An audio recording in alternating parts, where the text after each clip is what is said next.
Hello friends, welcome to I exam भी। मैं हूं अरुणिमा, एक्स मैनेजर सिद्धि। और आज इस सेशन में हम देखेंगे एलआईसी एओ की जो 300 वैकेंसीज आई है जनरलिस्ट पोस्ट की।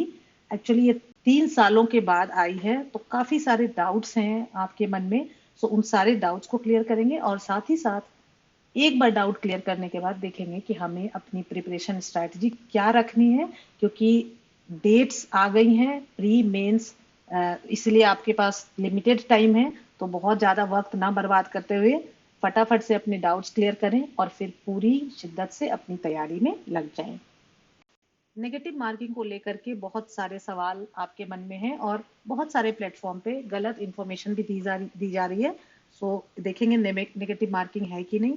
उसके बाद एग्जामिनेशन पैटर्न और डिफिकल्टी लेवल क्या होगा क्वेश्चंस का।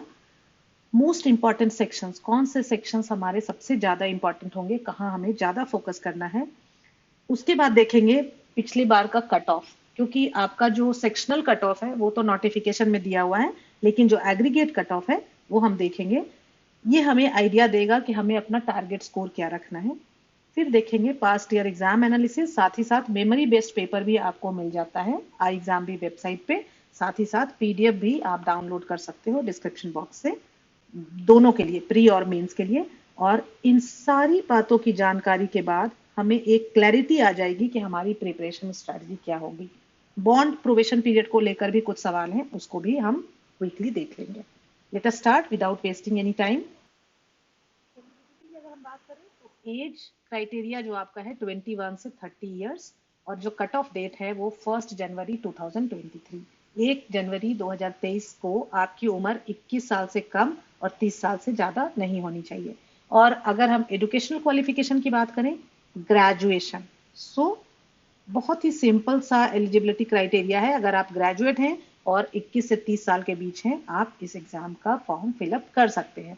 डेट्स की बात करें, 31 जनवरी तक आपके रजिस्ट्रेशन शुरू हो गए हैं। 31 जनवरी तक आप फॉर्म फिलअप कर सकते हो, मगर लास्ट डेट का वेट ना करें। अगर आप एलिजिबल हैं और एग्जाम लिखना चाहते हैं, जरूर करना चाहिए आपको ये प्रिपरेशन। खास करके मैं कहूंगी, अगर आप कोई भी बैंकिंग एग्जाम्स की तैयारी कर रहे हैं तो आप एक एडवांटेजियस पोजीशन पे हो और आपके चांसेस सिलेक्शन के काफी हाई हो जाते हैं। आगे हम देखेंगे, उससे और क्लैरिटी आएगी। प्री का एग्जाम जो है 17 एंड 20 फरवरी को है, और मेंस का एग्जाम 18 मार्च 2023 को है। सो डेट्स भी आ गए हैं। सो आपके सामने क्लियर कट वो एक टारगेट डेट है कि उस डेट तक आपको प्रिपेयर कर लेना है अपने आप को। अब आते हैं नेगेटिव मार्किंग की के बारे में। सो नेगेटिव मार्किंग होगी कि नहीं, कंफ्यूजन सारा इसलिए है क्योंकि नोटिफिकेशन में कुछ भी बोला नहीं गया है। अब इसके पहले जब एग्जाम हुआ था तो 2019 में हुआ था। 2019 में भी नोटिफिकेशन में कुछ भी लिखा हुआ नहीं था। 2019 में जनरलिस्ट पोस्ट के लिए, 2020 में जो हुआ था स्पेशलिस्ट पोस्ट के लिए हुआ था सिर्फ। तो 2019 में जब एग्जाम हुआ था ये जनरलिस्ट पोस्ट के लिए, उस समय भी नोटिफिकेशन में कुछ भी लिखा हुआ नहीं था। लेकिन जब स्टूडेंट्स एग्जामिनेशन हॉल में बैठ गए जाकर, तो वहां पे जो उनको इंस्ट्रक्शन दी गई उसमें लिखा हुआ था कि नेगेटिव मार्किंग नहीं है। ओके, सो देख करके अकॉर्डिंगली वो आगे बढ़ गए। अब इस बार होगा कि नहीं, क्योंकि अभी भी नोटिफिकेशन में नहीं लिखा है, लेकिन हमारे पास एक बैकग्राउंड है कि पिछले बार भी ऐसा ही था और इंस्ट्रक्शन मिला था कि नहीं है। लेकिन जब तक हमारे हाथ में वो इंस्ट्रक्शन नहीं आ जाता, हम कंफर्म नहीं बता सकते कि नेगेटिव मार्किंग होगी कि नहीं होगी। लेकिन अगर आप देखो एग्जामिनेशन का पैटर्न और जो cut off, sectional cut off उन्होंने डिक्लेयर किया है वो सेम है, तो उससे यही संभवतः जान पड़ता है लॉजिकली कि इस बार भी नेगेटिव मार्किंग नहीं होनी चाहिए। लेकिन आपको जरूर देखना चाहिए एग्जामिनेशन हॉल में अगर क्लियर कट इंस्ट्रक्शन मिलता है कि नहीं। अगर क्लियर कट लिखा हुआ है नेगेटिव मार्किंग नहीं है, तब तो आप जितने भी सवाल के उत्तर आपको नहीं आते हैं सब में आप कुछ भी तुक्केबाजी जरूर करें, क्योंकि नेगेटिव मार्किंग नहीं है तो बाई चांस भी, बाई डिफॉल्ट भी बहुत सारे आंसर सही होंगे। लेकिन अगर लिखा हुआ है कि नेगेटिव मार्किंग है या नहीं लिखा हुआ है, तब आपको यह समझना चाहिए कि नेगेटिव मार्किंग होगी। ठीक है, आई होप कि ये क्लियर है। यहाँ पे आप चांस नहीं ले सकते हो। ना तो नहीं है नेगेटिव मार्किंग और आप समझ लें कि नेगेटिव मार्किंग है, वो भी बहुत बड़ी गफलत होगी।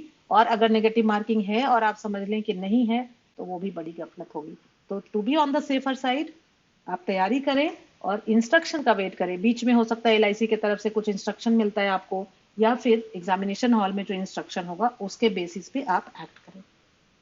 अब हम आते हैं एग्जामिनेशन पैटर्न और डिफिकल्टी लेवल पे। साथ ही साथ पेपर आपका बाइलिंगुअल होगा, इंग्लिश को छोड़ करके बाकी सारा पेपर आपका बाइलिंगुअल होगा। आपका 3 फेजेस में होगा, फेज 1, प्री, मेंस और फिर इंटरव्यू, है ना। और तीनों फेजेस की अपनी अपनी इंपॉर्टेंस है, लेकिन एक आपका बेसिक लेवल होने के बाद फिर क्या ऐसा, कौन सा ऐसा सब्जेक्ट है जो कि ज्यादातर स्टूडेंट जिसकी वजह से फेल हो गए या नहीं क्लियर कर पाए LIC वो पिछली बार, इसको देखेंगे।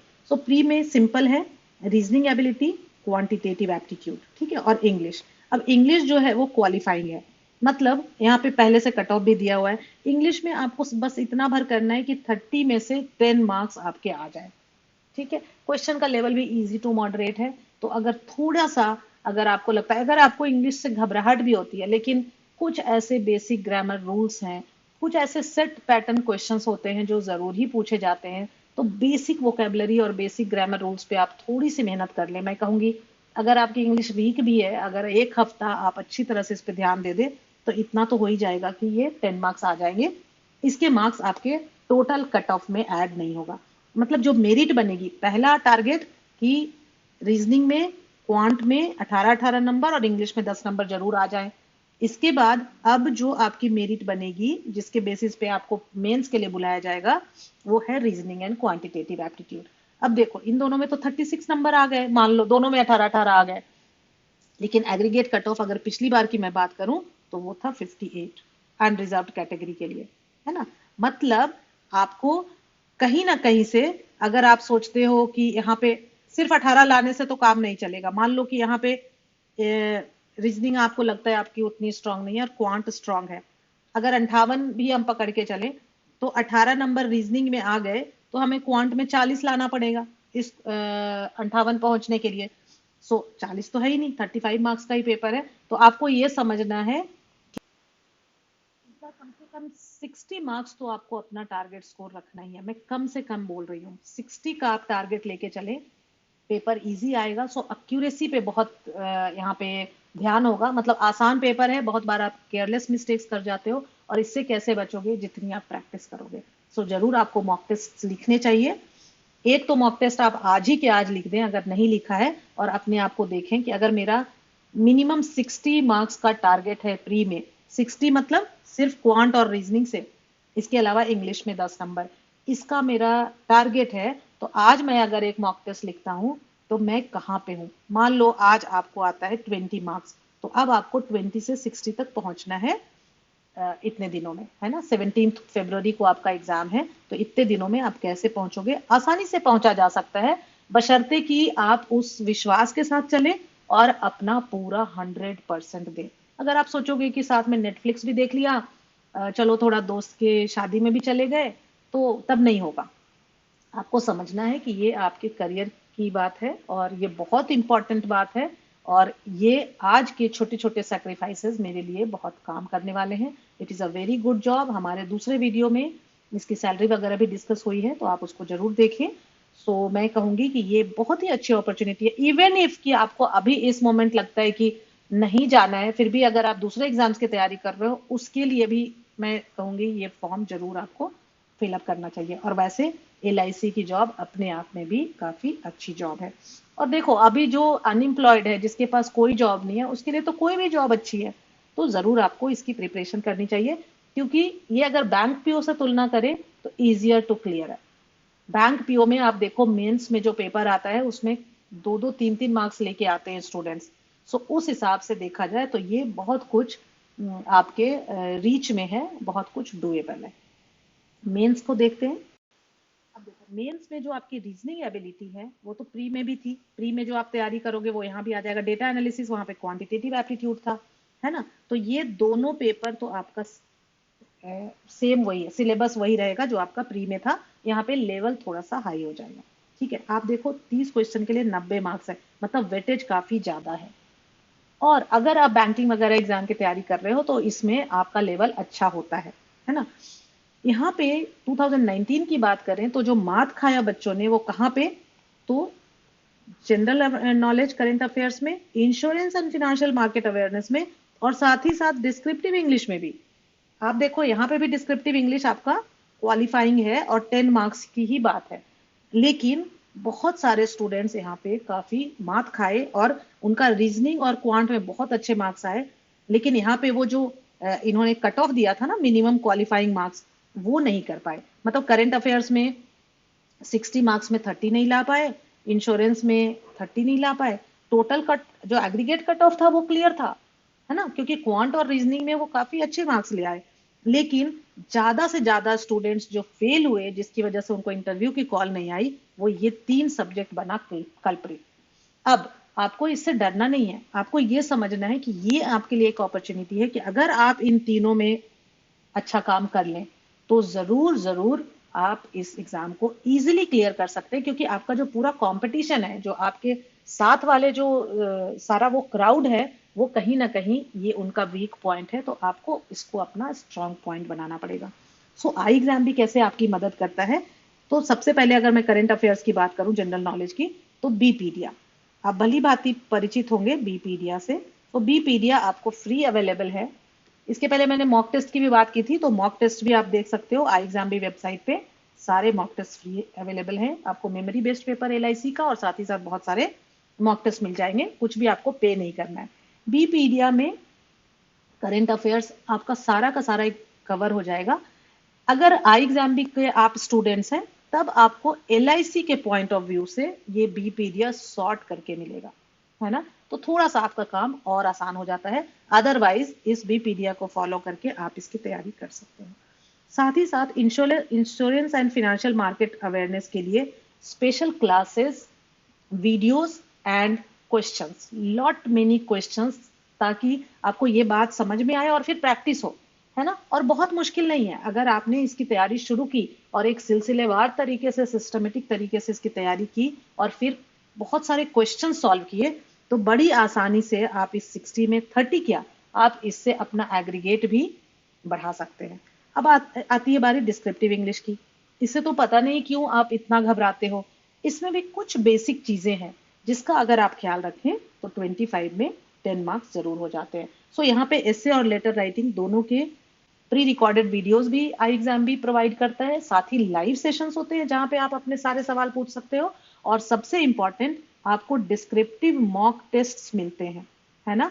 तो डिस्क्रिप्टिव मॉक टेस्ट मिलते हैं, तो इससे क्या फायदा होता है कि जब आप डिस्क्रिप्टिव का पेपर लिखते हो, एकदम एग्जामिनेशन के तरह ही आपको वो इस प्लेटफॉर्म पे आपको मुहैया कराया जाता है, आप टेस्ट लिखते हो, तो एक्चुअली जो गलतियां आप एक्चुअल एग्जाम में करते, वो गलतियां आप यहाँ पे पहले मॉक टेस्ट में करते हो। फिर आई एग्जाम भी एक्सपर्ट फैकल्टी इसको इवेल्युएट करती है और आपको वापस भेजती है इवेल्युएटेड पेपर, जिसमें कि आपको कितने मार्क्स मिले, आपके क्या वीक पॉइंट्स है, कहाँ कहाँ पे आपने लूज किए मार्क्स, कहाँ कहाँ पे आपने गेन किए मार्क्स, वो पूरी डिटेल्ड फीडबैक देती है, जिससे कि आपको समझ में आता है कि अच्छा मुझे कहाँ इंप्रूव करना है। मान लो आज आपने एक मॉक टेस्ट लिखा और 25 में आपको 5 मार्क्स मिले, ठीक है, लेकिन साथ में पॉइंट्स में आपको मिल गया कि आपने ये गलत किया है, इस चीज पे ध्यान नहीं दिया है, आपने फॉर्मेट का ख्याल नहीं रखा है लेटर में, इससे में आपका स्ट्रक्चर प्रॉपर नहीं है, तो फिर आप क्लास में पूछोगे कि इसको मैं कैसे सही करूं, फॉर्मेट का कैसे ध्यान रखूं, जो प्री रिकॉर्डेड वीडियोस है उसको देखोगे। अगर आपने ये मॉक टेस्ट लिखा और आपको आ गया 15 मार्क्स, दूसरा मॉक टेस्ट लिखो, उसमें भी आ गया 17 मार्क्स। अगर आप देख रहे हो कि लगातार आपको 10 से ऊपर मार्क्स आ रहे हैं, फिर आपको कुछ भी करने की आवश्यकता नहीं है। लेकिन अगर आपको 4-5 मार्क्स आ रहे हैं, तो उसको बड़ी आसानी से आप 10 मार्क्स तक ले जा सकते हैं, क्योंकि यहाँ पे बहुत ज्यादा मार्क्स आपको लेकर नहीं आने हैं, लेकिन 10 नंबर तो लेकर आना ही है, नहीं तो ये सारी मेहनत आपकी बेकार हो जाएगी, ठीक है। कट ऑफ यहाँ पे मैंने तीनों फेजेस के कट ऑफ एक साथ रखे हैं ताकि आप कंपेयर कर सको। अब देखो यहाँ पे मैं अनरिजर्व्ड कैटेगरी को डिस्कस करूंगी, बाकी आपकी अगर कोई और कैटेगरी है तो आप यहाँ पे स्क्रीन पॉज करके देख सकते हो, ठीक है। अब आप देखो रीजनिंग और क्वांट के मार्क्स ऐड होंगे और 58 था एग्रीगेट, जो हम डिस्कस कर चुके हैं। अगर हम मेंस की बात करें, अब इसका बस इतना ही रोल था कि इसने आपको चाबी दे दी मेंस लिखने की, इसके बाद इसका कोई रोल नहीं है। जो फाइनल मेरिट लिस्ट होगी वो आपके मेंस और इंटरव्यू के बेसिस पे तय होगी, है ना, आपका जो सिलेक्शन होगा। अब यहाँ पे देखो, यहाँ पे तो सेक्शनल कट ऑफ पहले से डिसाइडेड था और यहाँ पे आ गया 203। साथ ही साथ यहाँ पे देखें कि 203 मेंस का कट ऑफ था, लेकिन सिर्फ 203 नंबर लाना काफी नहीं था। इसीलिए आपको मेंस में ज्यादा से ज्यादा, देखो प्री में 58 कट ऑफ था, तो आपके 58 आए या 59 आए या 65 आए, कोई फर्क नहीं पड़ता। लेकिन क्योंकि सिर्फ आपको इससे ये हुआ कि अब आप मेंस लिख सकते हो, लेकिन मेंस में आपके 203 आए कि 213 आए, बहुत बड़ा फर्क है। क्योंकि फाइनल जो मेरिट लिस्ट बनेगी उसमें इसी में इंटरव्यू के मार्क्स ऐड होंगे। अब देखो, मान लो किसी को 203 नंबर आए होंगे पिछले बार, तो उसको इंटरव्यू की तो कॉल आ गई, लेकिन इंटरव्यू में को 60 मार्क्स का इंटरव्यू है, तो इंटरव्यू में अब उसको 55 मार्क्स लेके आने पड़ेंगे। ये भी इम्पॉसिबल नहीं है, पिछली बार आए भी हैं, लेकिन टफ हो गया ना, अब मुश्किल हो गई बात, क्योंकि 30 है इसका कट ऑफ, तो 30 तो खैर लाना ही पड़ेगा, क्योंकि सिर्फ 30 लाके 233 होगा, लेकिन ज्यादा से ज्यादा अंक लाने पड़ेंगे। सो मेंस इंटरव्यू में चूंकि सब्जेक्टिविटी होती है, मेंस का जो एग्जाम है वो ज्यादा आपके हाथ में है, इंटरव्यू बहुत ज्यादा आपके हाथ में नहीं है। हालांकि उसमें भी आप थोड़ी सी तैयारी करेंगे, क्योंकि आई एग्जाम भी आपको इंटरव्यू की भी प्रिपरेशन कराता है, मॉक इंटरव्यूज लेता है वहां पे। जब भी आप किसी भी एग्जाम की तैयारी कर रहे हो ना, तो आपको अपना फाइनल सिलेक्शन देखना चाहिए। ऐसा नहीं कि अरे यार अभी प्री कर लेते हैं फिर देखा जाएगा मेंस का, मेंस कर लेते हैं फिर देखा जाएगा इंटरव्यू का, नहीं।